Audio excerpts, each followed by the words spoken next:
Student chapter 2 revision कर लेते हैं। चैप्टर 2 से देखिए कुछ क्वेश्चन जो आपके डाउट है क्लियर हो जाएंगे।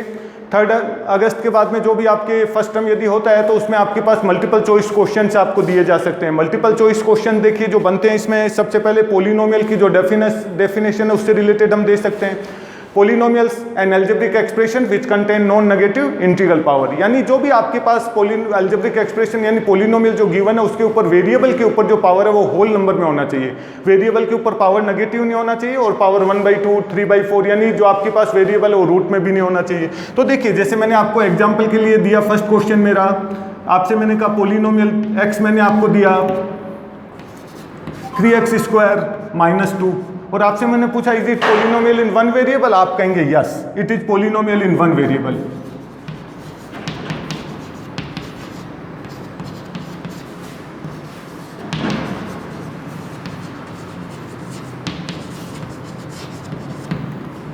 इसी में मैं आपसे कहता हूं जैसे मैंने आपको एक पोलिनोमियल दिया, सेकंड मेरा पोलिनोमियल एक्स में आपको दिया 3x⁻⁻5 एंड +7 और आपसे पूछा जाता है कि is it polynomial in one variable, आप कहेंगे no it is not polynomial in one variable. X के ऊपर पावर देखिए बेटा, एक्स के ऊपर पावर -5 होल नंबर में नहीं है, ठीक है ना, नेगेटिव दे रखी है। So no it is not polynomial in one variable. यदि मैं आपको इस तरह से क्वेश्चन देता हूँ, थर्ड पार्ट मैंने आपको दिया 5x² + √2, यदि मैं कहता हूँ is it polynomial in one variable, आप कहेंगे yes sir it is polynomial in one variable. Variable के ऊपर देखिए पावर होल नंबर में है, इसको नहीं देखिएगा रूट में है, ठीक है, लेकिन जो आपका वेरिएबल है वो रूट में नहीं होना चाहिए। जैसे क्वेश्चन इस तरह से बना दिया गया आपके लिए, अब मैं कहूँगा it is polynomial in one variable, आप कहेंगे no it is not polynomial in one variable. क्यों? क्योंकि जो आपके पास वेरिएबल है बेटा वो होल नंबर में नहीं है। √x का मतलब x की पावर 1/2। सो क्लियर हो गया आपके पास। इसी में देखिए सेकंड जो क्वेश्चन बनता है आपके पास मल्टीपल चॉइस क्वेश्चन में आपको दिया जा सकता है, एक पोलिनोमियल दे दिया और मैंने कहा राइट 0 पोलिनोमियल। जैसे मेरा क्वेश्चन है आपके लिए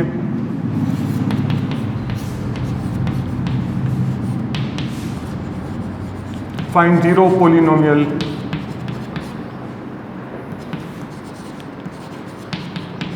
(3x+7) है, इसका 0 पोलिनोमियल फाइंड कीजिए। What is the meaning of 0 polynomial? Means x के प्लेस पे ऐसी वैल्यू फाइंड कीजिए, ऐसी वैल्यू सब्सटीट्यूट कीजिए कि 0 बन जाए। तो आप क्या कीजिए, जो आपका पोलिनोमियल दे रखा है उसके इक्वल टू में आप 0 लीजिए बेटा, ये आपने 0 ले लिया इक्वल टू में। सो 3x इज इक्वल टू आपको यहाँ से क्या मिल जाएगा -7, then x is equal to आपको यहाँ से क्या मिल जाएगा -7/3। So x is equal to -7/3 is 0 polynomial. अब आप सब्सटीट्यूट करके देखिए, जो आपको बेटा पोलिनोमियल दे रखा था, आपका पोलिनोमियल क्या था 3x+7, आप x के प्लेस पे सब्सटीट्यूट कीजिए। यहाँ पर x के प्लेस पे क्या सब्सटीट्यूट कीजिए -7/3। आप x की ये वैल्यू सब्सटीट्यूट कीजिए, ये 0 बन जाएगा। चेक कीजिए 0 बनता है या नहीं बनता है। 3 से आपने 3 कैंसिल कर दिया, -7 + 7, तो ये आपके पास 0 बन गया। तो इस तरह के क्वेश्चन हम 0 पोलिनोमियल में आपको दे सकते हैं। जैसे ये क्वेश्चन लिख दिया फाइंड 0 पोलिनोमियल 3x+7 और नीचे आपको ऑप्शंस में दे दिया, ए में दे दिया आपको -7/3, बी में दे दिया 1/2, सी में आपको दे दिया 4/5, डी में आपको दे दिया 5। तो इसका 0 पोलिनोमियल कौन सा होगा? राइट, ए पार्ट में यदि हम आपको -7/3, जहाँ -7/3 होगा उस ऑप्शन को आप राइट करेंगे। इसी में देखिए नेक्स्ट आप लीजिए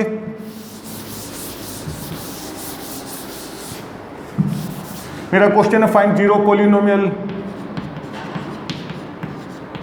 5x + 2/3, इसका 0 पोलिनोमियल फाइंड कीजिए।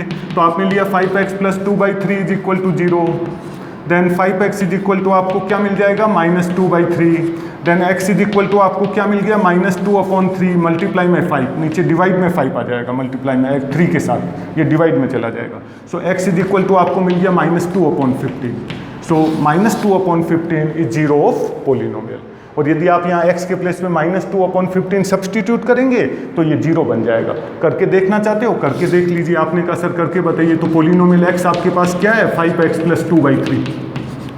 यहाँ पर लीजिए आप 5 × x के प्लेस पे सब्सटीट्यूट कीजिए -2/15 + 2/3। 5 से इसको कैंसिल कर दीजिए, 3 जा मिल गया -2/3 एंड +2/3, तो ये आपके पास 0 बन गया। तो so x is equal to -2/15 is 0 polynomial. इसी में देखिए जो नेक्स्ट क्वेश्चन बनते हैं आपके पास, कोई भी आपको पोलिनोमियल दे रखा है, आप उसकी वैल्यू फाइंड कर सकते हैं। Find value polynomial at x is equal to 0 and x equal to -1। जैसे मैंने आपको कहा, मेरा क्वेश्चन है find value of polynomial x 4x² + 5x + 1 at x is equal to 0 and at x is equal to -2। लीजिए, आपने कहा सर पहले लीजिए polynomial at value of polynomial at x is equal to 0। हमेशा ध्यान रखिए, किसी भी पोलिनोमियल की वैल्यू आपको फाइंड करनी है, वेरिएबल के प्लेस पे आप 0 सब्सटीट्यूट करते हैं, जो कांस्टेंट होता है वही आपका आंसर बनेगा, 1 बन जाएगा। जैसे मैंने कहा एट x इक्वल टू 0, तो आपके पास यहाँ से आपने पोलिनोमियल 0 पे आपको क्या देगा, x के प्लेस पे 0 सब्सटीट्यूट कीजिए, 4 × 0 पावर 2 + 5 × 0 एंड +1। तो यहाँ से ये टर्म 0 बन गई, इसको 0 से मल्टीप्लाई किया, ये टर्म 0 बन गया और +1। तो यहाँ से बेटा value of polynomial at x is equal to 0 आपको क्या मिल जाएगी, 1 मिल जाएगी। इसी में देखिए, यदि मैं आपको कहता हूँ find value of polynomial at x is equal to -2 पे फाइंड कीजिए, तो पोलिनोमियल में x के प्लेस पे -2 सब्सटीट्यूट कीजिए, 4 × -2 पावर 2 + 5 × -2 एंड पीछे आपको दे रखा है बेटा +1। लीजिए यहाँ से -2 की पावर 2 -2 4 मिल जाएगा, 4 4 जा 16 मिल गया। 5 को -2 से मल्टीप्लाई कीजिए, -10 आपको मिल गया एंड पीछे 1 दे रखा है। 1 और 16 को आप ऐड कर दीजिए, पॉजिटिव को 17 बन गया, -10 एंड 17 में से 10 सब्ट्रैक्ट कर दीजिए, तो हम आपको 7 आंसर मिल गया। तो इस तरह के क्वेश्चन भी MCQ में दिए जा सकते हैं कि value of polynomial 4x² + 5x + 1 at x is equal to 0, और ऑप्शंस में आपने A में दे दिया 1, B में हमने दे दिया 2, C में आपको दे दिया 3, 5, D में आपको दे दिया 4। देन राइट आंसर कौन सा हो जाएगा, जहां पर आपको A दे रखा है, A में 1 दे रखा है तो A आपका राइट ऑप्शन राइट हो जाएगा। इसी में मैंने आपको ये क्वेश्चन दे दिया, फाइंड वैल्यू ऑफ पोलिनोमियल या value of polynomial at x equal to -2 is, और A में आपको दे दिया 3, B में आपको 5 दे दिया, C में आपको 7 दे दिया, D में 8 दे दिया। देन C जो जहाँ 7 होगा वो आपका राइट आंसर बन जाएगा। ठीक है, और नेक्स्ट करेंगे हम।